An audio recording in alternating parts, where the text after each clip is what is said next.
qala Rasulullah sallallahu alaihi wasallam fi hadits syarif, "Inna Allah yarfa'u bihadzal kitabi aqwaman wa yad'u bihi akharin." Shadaqallahul azim wa shadaqa Rasulullah sallallahu alaihi wasallam nabiyul karim.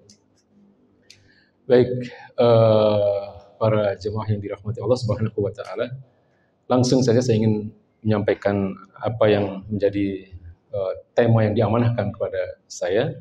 Jadi saya ingin mengajak kepada para hadirin sekalian untuk memandang bahwa kondisi yang terjadi hari ini di Palestina maupun di seluruh pelosok negeri di seluruh dunia ini harus kita pandang sebagai tanda-tanda semakin dekatnya kemenangan Islam, semakin dekatnya kebangkitan Islam.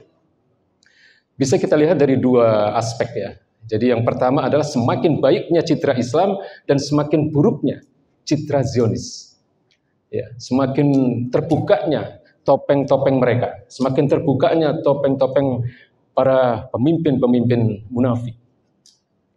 Ya, jadi dan kemudian juga satu hal yang tadi mungkin sudah disampaikan juga, bahwa akibat dari apa yang terjadi di Palestina hari ini pun membuat banyak orang mempelajari Islam, berbondong-bondong masuk Islam.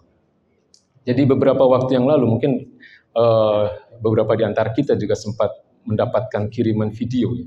Seorang wanita Yahudi itu masuk Islam ya, yang awalnya adalah pembenci Islam hanya gara-gara membaca surat An-Nisa ayat 56.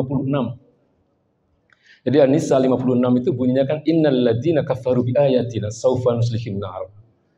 Ya, kullama nadijat juluduhum baddalnahum juludan ghairaha.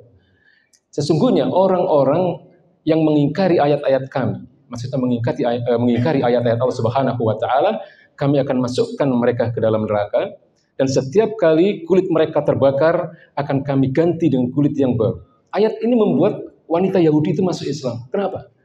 Ya, karena dia dulu membenci sekali Islam dengan menganggap bahwa ayat ini adalah ayat yang sangat kejam, ya, ayat yang dalam pandangan mereka mungkin tidak sesuai dengan hak asasi manusia dan seterusnya. Tapi ketika kemudian mereka melihat atau hari ini apa yang terjadi di Palestina, justru dia menganggap ini ayat yang sangat pantas untuk diberikan kepada orang-orang Yahudi. Dan dia masuk Islam gara-gara membaca ayat ini. Jadi apa yang dilakukan oleh orang-orang Zionis hari ini di sana, itu adalah sesuatu kekejaman yang tidak bisa diterima oleh akal sehat memang. Ya, tapi ini justru menunjukkan betapa buruknya ya sifat mereka, dan betapa kemudian ini adalah merupakan bukti dari apa yang disampaikan oleh Allah Subhanahu wa taala tentang sifat-sifat mereka yang banyak sekali digambarkan di dalam suratul Baqarah. Ya. Lalu yang kedua, ya, tidak pernah ada ya pembelaan atas kaum muslimin di Palestina semarak sekarang ini di berbagai penjuru dunia. Ya, mulai dari gerakan-gerakan kampus, bukan hanya di negeri-negeri muslim. Ya, dan bukan hanya orang-orang muslim. Ya, orang-orang Yahudi sendiri, orang-orang Nasrani sendiri, mereka memberikan pembelaannya kepada kaum muslimin di Palestina. Tidak pernah terjadi di Amerika itu 2000 demonstran ditangkap. Ya, beberapa hari yang lalu kita mendapatkan berita 2000 demonstran yang terdiri dari kalangan kampus, bahkan termasuk di antara mereka adalah guru-guru mereka, dosen-dosen mereka. Ya, itu ditangkap karena mereka menyuarakan pembebasan atas Palestina. Ya, kemudian mungkin juga sudah sama-sama kita tahu bahwa beberapa hari yang lalu dari hasil voting atau hasil pemungutan suara di PBB, ya 143 negara menyatakan persetujuannya atas kemerdekaan Palestina. Kemudian 9 menyatakan menolak, yang selebihnya abstain. Tidak pernah terjadi hal yang seperti itu. Ya, meskipun dari sisi sudut pandang Islam ini bukan solusi yang syar'i, ya, tapi ini menunjukkan opini. Ya, opini itu hari ini mengarah kepada Islam. Ya, dan ini merupakan tanda-tanda pergerakan zaman akan kebangkitan Islam. Ya, jadi kita harus memandang seperti itu. Jadi apa yang dialami saudara-saudara kita hari ini di Palestina itu bukan suatu kekalahan. Ini suatu awal dari kemenangan sebenarnya. Mereka tidak pernah merasa kalah. Mereka tidak pernah merasa kalah. Ya, justru hari ini yang terjadi di kalangan orang-orang Zionis adalah kekalapan. Mereka kalap. Ya, Mereka hancurkan apa saja yang mereka bisa hancurkan karena mereka frustasi. Ya, hampir 8 bulan ini peperangan terjadi, mereka tidak mampu mengalahkan Hamas yang hanya merupakan satu milisi, ya, satu kelompok sipil bersenjata kan sebenarnya. Karena di Palestina sendiri tentara-tentara resminya itu tidak turun. Ya, yang menghadapi tentara Zionis hari ini, kekuatan besar mereka itu hanya dihadapi oleh kekuatan milisi bersenjata kalau hari ini kita sebut, ya, sipil bersenjata, bukan tentara resmi mereka. Dan mereka Zionis tidak mampu mengalahkan. Ini betapa kuatnya, ya, ruh Islam itu ketika itu ada di dalam diri kaum muslimin. Ya, jadi ini satu hal yang pertama yang ingin saya sampaikan. Lalu yang kedua, saya ingin menyampaikan terlebih dahulu, ya, menjernihkan dulu awal persoalan dari Palestina ini. Jadi Palestina sebagaimana kita tahu dan mungkin sudah disampaikan, ya, adalah bagian dari negeri Syam yang secara historis sangat dekat, ya, dengan sejarah Islam dan sejarah umat Islam. Bahkan nama Masjidil Aqsa itu sendiri adalah merupakan pemberian nama yang diberikan oleh Allah Subhanahu wa taala. Bukan manusia yang memberikan nama Masjidil Aqsa itu. Ya, sebagaimana tadi saya sampaikan di muqaddimah. Ya, subhanalladzi asra bi abdihi minal masjidil lailan minal masjidil haram ilal masjidil aqsa. Ya, maha suci Allah Subhanahu wa taala yang telah memperjalankan hambanya dari Masjidil Haram ke Masjidil Aqsa. Ya, kemudian yang kedua, Masjidil Aqsa adalah tempat singgah baginda Nabi dalam peristiwa Isra Mi'raj, satu peristiwa terbesar dalam kehidupan beliau. Kemudian yang ketiga, ya, Palestina selain diberkahi oleh Allah Subhanahu wa taala, kemudian baginda Nabi juga pernah menyampaikan bahwa ini adalah satu tempat yang harus kita prioritaskan kalau kita ingin melakukan satu perjalanan selain Masjidil Haram dan Masjid Nabawi. Ini menunjukkan bahwa sangat kuat keterikatan historis Palestina dengan umat Islam. Itu secara historis. Dan secara hukum sekarang, secara de jure, ya, secara hukum internasional, tanah Palestina itu tidak bisa disangkal itu adalah milik umat Islam. Ya, mungkin sama-sama kita tahu terjadi pada masa-masa kekhilafahan Umar bin Khattab 637 Masehi. Ya, secara resmi, ya, setelah melalui peperangan yang berbulan-bulan antara umat Islam melawan pasukan kaum Nasrani di sana, di mana umat Islam dipimpin oleh Khalid bin Walid radhiyallahu an, ya, lalu kemudian Uskup Sophronius, ya, pemimpin Palestina, ya, pemimpin kaum Nasrani di Palestina, secara sukarela, ya, menyerahkan kunci kota Yerusalem kepada Umar bin Khattab radhiyallahu anhu. Jadi ini menunjukkan bahwa Palestina itu adalah tanah kharaj, ya, secara hukum sifatnya adalah merupakan tanah kharaj, tanah yang didapatkan melalui pembebasan kaum muslimin sementara penduduknya masih beragama selain Islam. Jadi tidak bisa disangkal bahwa sejarah ini pernah terjadi. Dan sejak itulah kemudian ada satu perjanjian yang dibuat oleh Umar bin Khattab dan orang-orang Nasrani di sana yang disebut dengan perjanjian Umariyah. Diambil dari kata Umar. Di mana perjanjian ini secara ringkas isinya adalah merupakan perlindungan dari kekhilafahan Islam pada masa itu yang dipimpin oleh Umar bin Khattab untuk melindungi seluruh orang-orang Nasrani yang tinggal di sana dari kejahatan kaum Yahudi, ya, dari kejahatan orang-orang Zionis. Ya, jadi orang-orang Zionis, orang-orang Yahudi itu sebenarnya haram hukumnya mereka tinggal di Palestina. Jangankan sampai 75 tahun seperti hari ini, satu hari saja mereka tidak boleh sebenarnya tinggal di sana. Ya, dengan adanya perjanjian ini.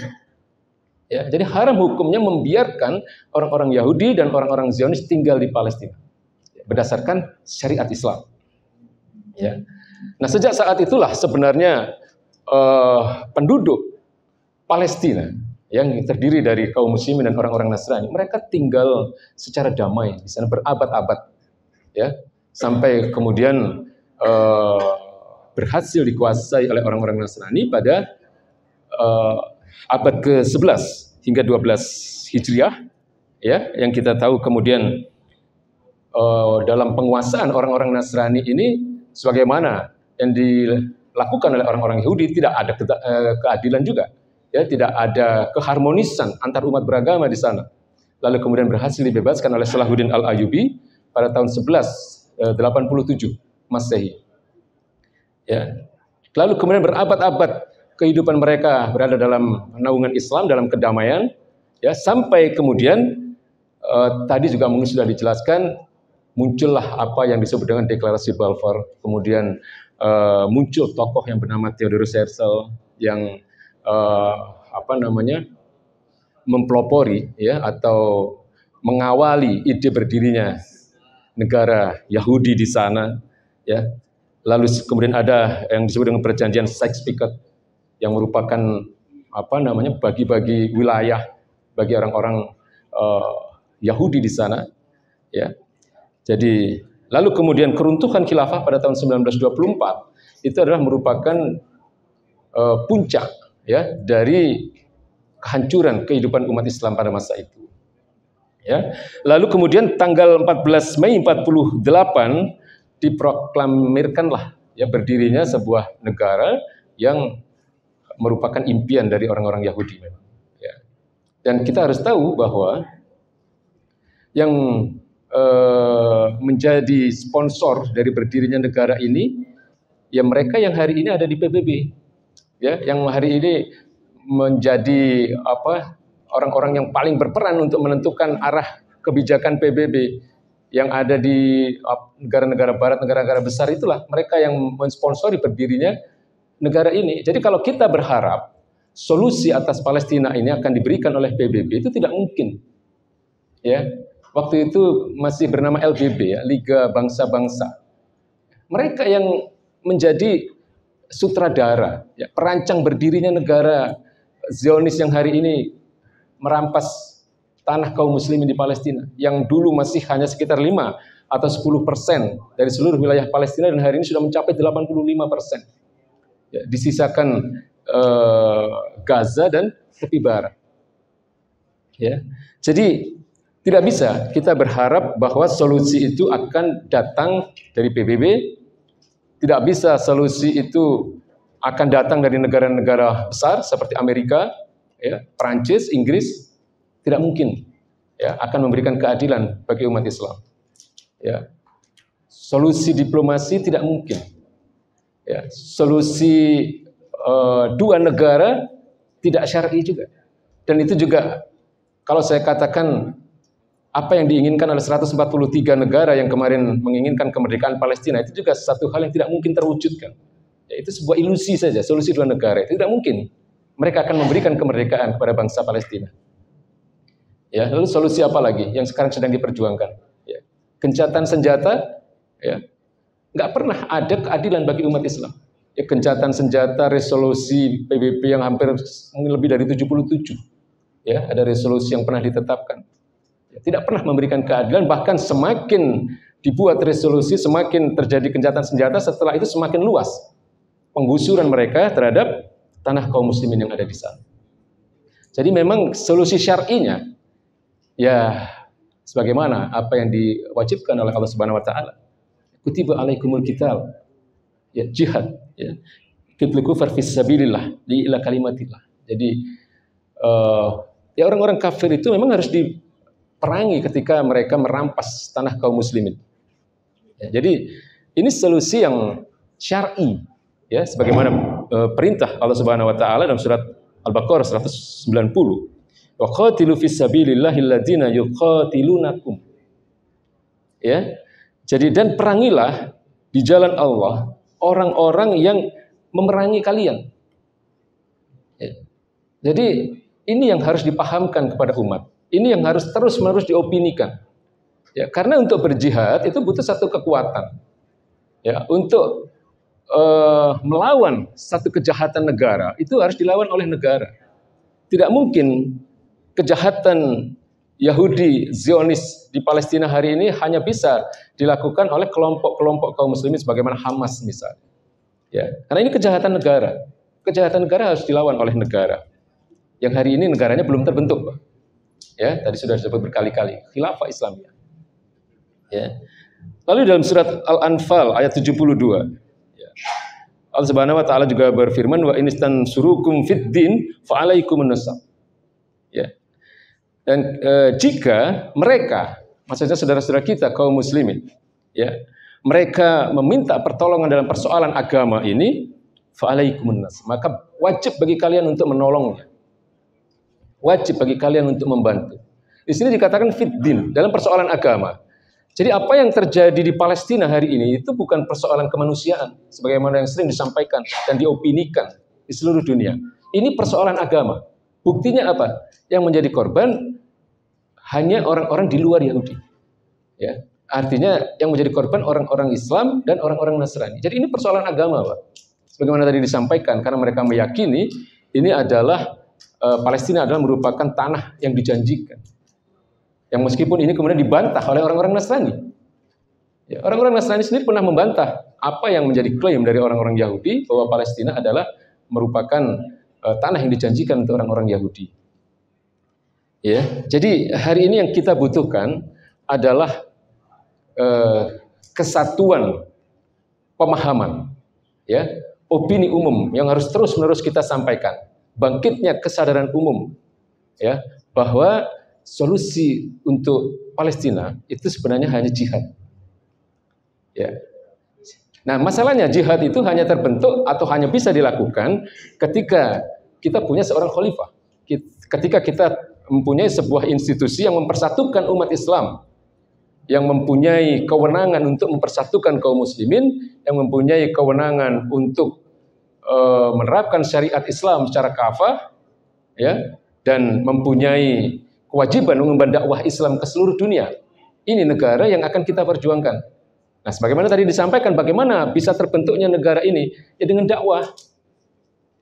Ya, jadi tugas kita hari ini adalah membangkitkan kesadaran, ya, memiliki opini-opini Islam, ya, dakwah yang sifatnya ideologis, ya, menyadarkan umat bahwa solusi untuk berbagai persoalan, bukan hanya persoalan Palestina. Hari ini kita mengalami persoalan di hampir seluruh aspek kehidupan. Ya, dari segi hukum, umat Islam tidak pernah mengalami keadilan. Dari segi ekonomi, betapa hari ini harus menanggung beban kehidupan yang berat. Kesenjangan semakin jauh antara yang miskin dan yang kaya. Umat Islam banyak yang terjerat riba. Ya, bukan hanya manusia atau hanya umat Islam, tapi negara-negara Muslim banyak terjerat debt trap, ya, jebakan-jebakan hutang. Kalau di Indonesia hari ini banyak saudara-saudara kita umat Islam judi misalnya. Ini persoalan-persoalan yang akan bisa sedikit demi sedikit satu persatu akan diselesaikan ketika syariat Islam itu ditegakkan, ketika syariat Islam itu diterapkan. Ya, jadi ini sekali lagi bahwa tidak ada solusi yang mampu menyelesaikan persoalan Palestina ini kecuali solusi-solusi Islam, yaitu jihad yang digerakkan oleh seorang khalifah, ya, digerakkan oleh seorang pemimpin negeri yang berideologikan Islam seutuhnya. Ya. Nah, jihad ini hukumnya memang fardu kifayah. Ya, fardu kifayah itu maknanya adalah kewajiban yang memang tidak bisa dilakukan oleh individu. Ya, kewajiban yang sifatnya jama'i. Ya, kifayah itu kan artinya kemampuan. Jadi artinya satu kewajiban yang bisa dilakukan oleh atau membutuhkan satu kemampuan tersendiri. Ya, jadi di antara umat Islam ada yang punya kemampuan, ada yang tidak dalam berjihad ini. Kita tidak mampu berjihad, Pak, karena kita tidak punya kekuatan militer. Ya, kita hanya kalau bahasa anak-anak sekarang, kita ini bisanya ya omong doang. Artinya apa? Dakwah, serukan kepada mereka. Itu yang kewajiban kita yang tidak punya kemampuan. Serukan kepada mereka yang punya kemampuan, punya kekuatan untuk menjalankan fardu kifayah ini. Ya. Jadi kewajiban kita membangkitkan kesadaran akan kewajiban yang sifatnya fardu kifayah. Dan selama kewajiban ini belum terselesaikan, kita semua terbebani akan kewajiban ini, Pak. Paham ya? Ini fardu kifayah itu seringkali disalahpahami. Kalau sudah ada yang mengerjakan, kita sudah terlepas dari dari kewajiban itu. Tidak. Ya, kalau di sekitar rumah kita, ya, ada yang meninggal, Pak, kan mengurus jenazah itu hukumnya fardu kifayah, ya kan? Selama pengurusan jenazah itu belum selesai, kita yang nggak bisa memandikan jenazah, kita yang nggak biasa mengurusi jenazah, itu masih terkena akan kewajiban itu. Kita baru selesai dan terlepas dari kewajiban itu kalau jenazahnya sudah selesai diurus. Nah demikian juga dengan Palestina ini. Selama Palestina belum berhasil dikembalikan ke pangkuan umat Islam, ya kita semua terkena kewajiban. Ya, karena sifatnya fardu kifayah. Dan hari ini jangankan kewajiban ini sudah dilaksanakan, ya, bahkan dilakukan saja belum gitu. Paham ya maksudnya? Nah ini bisa menjadi fardu ain bagi mereka-mereka yang terdekat di sana. Jadi bagi negeri-negeri yang terdekat dengan Palestina, ya penguasa Mesir, penguasa Yordan, penguasa Libanon, penguasa Suriah, ya yang mengaku sebagai umat Islam, ini menjadi fardu ain bagi mereka. Ya, untuk membebaskan Palestina dari penjajahan Zionis Yahudi. Ya, jadi sebenarnya nggak sulit-sulit amat menyelesaikan persoalan Palestina ini. Sangat-sangat mudah, ya. Hanya butuh kemauan saja. Karena sebagaimana tadi disampaikan, ya kekuatan kaum muslimin itu luar biasa. Tidak butuh seluruh tentara kaum muslimin tidak. Ya, 1-2 negara yang terdekat dengan Palestina mengirimkan tentara saja untuk mengusir orang-orang Yahudi di sana, itu sudah selesai sebenarnya. Karena kekuatan Libanon, Yordania, Suriah, dan Mesir itu kalau digabung itu bisa menjadi 5-6 kali kekuatan tentara Israel di sana. Ya, jadi ini yang harus menjadi pemahaman kita bersama. Terus-menerus harus kita sampaikan. Dan sayangnya Pak ini ya, penguasa-penguasa Muslim itu hari ini tidak menyadari. Pertama kewajiban ini, kedua betapa besarnya pahala katakanlah kalau mereka melakukan kewajiban yang syar'i ini. Jihad itu kan puncaknya ibadah, ya. Dan seseorang yang menjadi pemimpin itu kalau dia menyerukan jihad dalam rangka untuk meninggikan kalimat-kalimat Allah Subhanahu wa taala itu luar biasa. Jangankan berperangnya, berjaga-jaganya saja, ya, berjaga-jaga 1 malam di dalam masa-masa jihad, ya, fisabilillah, itu pahalanya bisa lebih besar dari Lailatul Qadar. Bukan Lailatul Qadar di masjid biasa, Lailatul Qadar di Masjidil Haram. Karena dalam satu hadis kan baginda Nabi pernah mengatakan, mauqifun sa'afis sabilillah khairu min qiyami Lailatul Qadri indal Hajril Aswad. Ya. Jadi berdiri as-sa'ah itu bisa sesaat atau 1 jam, ya, pada perang, ya, dalam rangka membela agama Allah fisabilillah. Khair, lebih baik min qiyami Lailatul Qadri, daripada menegakkan Lailatul Qadar indal Hajril Aswad, di samping Hajar Aswad. Jadi bayangkan, kita dapat Lailatul Qadar di masjid biasa saja itu pahalanya sudah lebih ya, sudah luar biasa ya. Nah bayangkan kalau kemudian kita menjalankan ibadah di malam Lailatul Qadar di samping Hajar Aswad, ya, di Masjidil Haram, itu betapa besar pahalanya. Nah itu berdiri berjaga-jaga pada saat jihad fisabilillah itu pahalanya lebih besar dari itu. Nah umat Islam, terutama para penguasa-penguasa negeri Muslim, ini belum ada pemahaman tentang itu, kesadaran untuk itu. Dan ini menjadi kewajiban kita semua, ya. Kewajiban kita semua untuk memberikan wawasan, ya, pemahaman yang lebih baik pada saudara-saudara kita, bahwa tidak ada yang mampu menyelesaikan persoalan Palestina ini kecuali dengan solusi-solusi Islam, yaitu dengan mengirimkan tentara umat Islam ke sana yang dipimpin oleh seorang khalifah. Ya, jadi ini yang kita butuhkan, Pak. Ya, khalifah, imam, innamal imamu junnah, seorang pemimpin yang bernama khalifah ini, atau dalam hadis ini disebut dengan imam, itu adalah junnah, ya, perisai bagi kita. Yuqatalu min waraihi wa yutaqqa bihi, maka umat Islam berperang belakangnya. Artinya seorang pemimpin itu harus menjadi pelindung, ya. Dan umat Islam berada di berperang di belakangnya dan mereka mendapatkan pembelaan dari pemimpinnya. Ya, jadi mungkin ini yang bisa saya sampaikan. Ya, kita tidak boleh abai, kita tidak boleh tidak peduli dengan apa yang terjadi di Palestina hari ini. Kalau kita tidak ada pembelaan terhadap Palestina, ya, dengan melakukan dakwah-dakwah yang seperti ini, Pak, Kita tidak hanya berkhianat kepada Allah Subhanahu wa taala dan Rasulnya. Kita juga berkhianat kepada Umar bin Khattab. Kita juga berkhianat kepada Salahuddin Al-Ayyubi. Kita juga berkhianat kepada seluruh umat Islam. Kita juga berkhianat kepada penduduk Gaza yang hari ini mengalami berbagai penderitaan. Ya. Jadi saya ingin mengajak pada para hadirin sekalian hari ini untuk terus-menerus menyuarakan dakwah yang seperti ini. Ya, dakwah untuk membangun kesadaran agar seluruh persoalan ini diselesaikan dengan solusi-solusi Islam. Ya, saya kira itu yang saya sampaikan, tidak banyak mungkin. Ya, billahi taufiq wal hidayah. Assalamualaikum warahmatullahi wabarakatuh.